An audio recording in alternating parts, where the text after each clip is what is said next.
Nigeria's commercial banks may be required to increase their capitalization in the coming months in order to support the ambition of the federal government to grow the economy to $1 trillion by 2026 and $3 trillion in 10 years. Governor of the Central Bank of Nigeria, Cardoso, made the remark while unveiling the bank's monetary policy thrust and economic outlook for 2024 at the 58th Annual Bankers' Dinner and Grand Finale of the 60th anniversary of the Chartered Institute of Bankers of Nigeria in Lagos. Cardoso, who was the keynote speaker at the forum, says presently Nigerian banks have passed the stretch test, which suggests that they have the strength to support the $1 trillion economic target of President Bola Tinubu. The CBN governor, who hinted that the Apex Bank will be directing banks to increase their capital base in line with the objective, assured that there is no doubt that Nigerian banks can mobilize the needed capital requirement to fund such an economy. It's not just about the stability of the financial system in the present moment, as we have already established that the current assessment shows stability. However, we need to ask ourselves, will Nigerian banks have sufficient capital relative to the financial system's needs in servicing a $1 trillion economy in the near future? In my opinion, the answer is no, unless we take action. Therefore, we must make difficult decisions regarding capital adequacy. As the first steps, the central bank will be directing banks to increase their capital.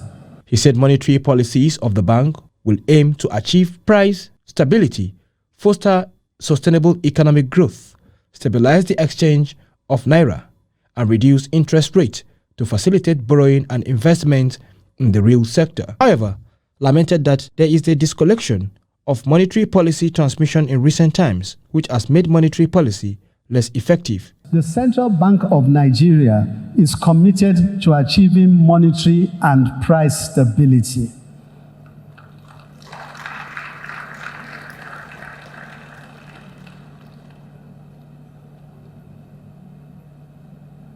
This is not just a technical objective, but it has real-life implications for the well-being of all our citizens.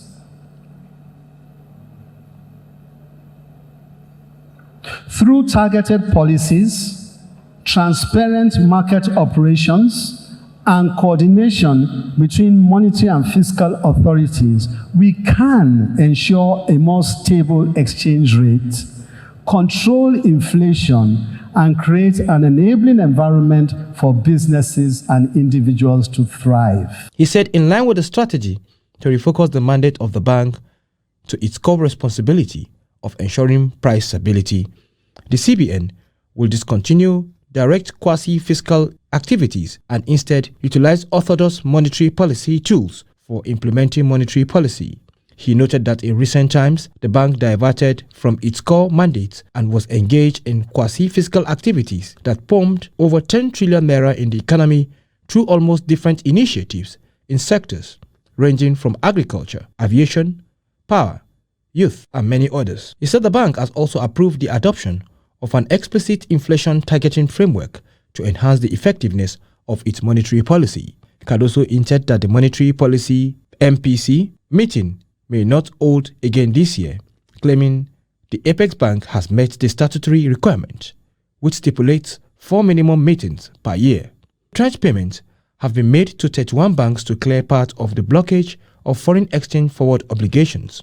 While applauding the CBN, the Minister of Finance and Coordinating Minister of the Economy of Nigeria, Wale Edun, said Bola Tinubu-led government is committed to building a stable and resilient economy. He said the decisions taken by the federal government are difficult but necessary in turning the country around, attracting investment, creative jobs, and reducing poverty. And I commend all participants in the banking industry for what they have been able to achieve, including taking Nigerian banks to the shores of Europe as well as the rest of Africa It's a sign of what we are able to deliver, what we are able to offer to the financial world.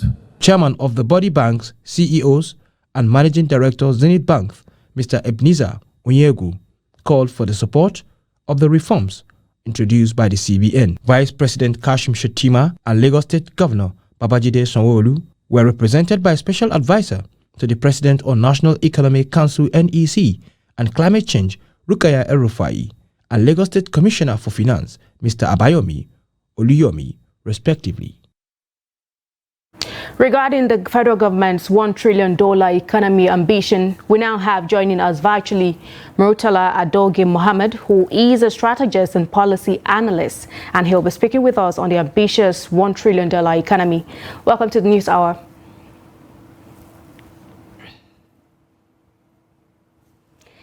Now, the Tinubu administration has outlined in its widely circulated Policy Advisory Council report on the national economy earlier this year, has set an ambitious goal of achieving a gross domestic product of $1 trillion over the next 7 years. Is this a realistic target, given the fact that the economy is more or less depressed as we speak? Yes, thank you so much for giving me the opportunity to be part of this conversation this evening. I think it's a fantastic idea to have a big ambition of trying to get 1 trillion naira in the next 8 years. But you see, what we normally pay attention to whenever there is this kind of policy-related issue is we expect the policymakers or the initiator of this fantastic idea to clearly tell us what will be the benefit for Nigerians. So when you come up with the policy, it's fantastic, but clearly state the goals of the policy so that we can be able to track and monitor and measure the performance of this policy, maybe at the interval of 2 years, 4 years, and maybe 8 years. But in the situation whereby you said you have a policy to target 1 trillion GDP in the next 8 years, fine. But the question we normally ask is that, how will this GDP in the next 8 years translate into lifting Nigerians out of poverty? That is one. How is the policy of targeting 1 trillion economy going to reduce maternal mortality in our hospitals? How is the policy of 1 trillion naira economy in the next 8 years going to reduce the out-of-school children in Nigeria? How is the policy of 1 trillion going to increase opportunity for young people to have access to job? How is the 1 trillion naira economy going to reduce the number of women that are dying in the hospital during giving birth? So every policy should be clearly spelled out the goals, the targets, the milestone, the result that we may likely achieve. Thank you so much for that response. A kind of sense of acceptability and ownership in Nigeria. Thank you so much for that response. You have talked about how every policy should be properly explained. You know, every policy formulation should be clearly stated out. But then the finance minister admits that the banks, as they are presently, are not capitalized enough to operate in this kind of economy. So government is going to, have to be asking them to increase their capital. Given the history of recapitalization in Nigeria, do you think this is a viable plan?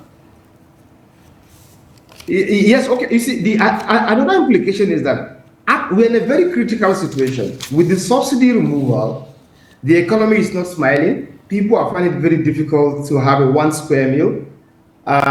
So we have to be very careful with dishing out policy per second, per minute, without clearly studying what will be the impact and what will be the effect on the people. Now, if you want the bank to strengthen their capital base to like maybe 1 trillion naira, what will be the implication? It means we should expect increase in interest rate.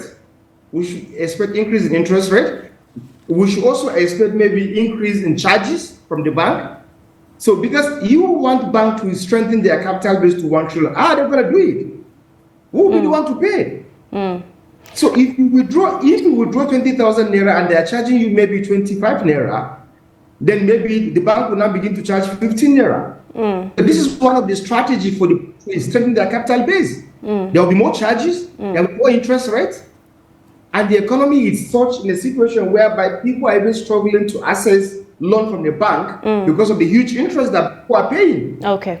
So you want bank to strengthen their capital base, automatically they are going to do it, but the masses may likely not, or maybe they want to be at the brunt of this increase in the capital base. Okay, you did talk about there's already. Yeah, you did talk about the effect of this particular policy on the people. Now, just before we go, because we are running out of time, how do you think these ambitious plans benefit the ordinary Nigerian, seeing that most citizens are stuck in a poverty cycle and more being pushed into multidimensional poverty? I think it's even beyond multidimensional poverty. It's what we call intergenerational poverty. Intergenerational poverty is a situation whereby the grandfather is poor, the father is poor, the person in charge is poor, the children are also poor. So I'm saying that the government is truly new to some extent. We should be very careful. We can have policy that are incremental. We increment some things gradually. But for now, the benefit might be for an international investors. Because when we have a very strong GDP, then it's now build confidence that people can come in from other parts of the world to invest in Nigeria. Okay. But for now, even the current GDP that we have, you see, we need to go beyond this GDP as a measure of economic success. We should begin to use the level of Nigerians that are very happy, like kind of Nigerian Development Happiness Index. All right. Thank you so much. People are happy. Then what is the essence? I wish we had more time to continue this conversation with you, but we do hope to pick up this talk with you in subsequent bulletins. We had Murtala Adogi Mohammed, who is a strategist and policy analyst. He has been speaking with us on government's ambitious $1 trillion economy.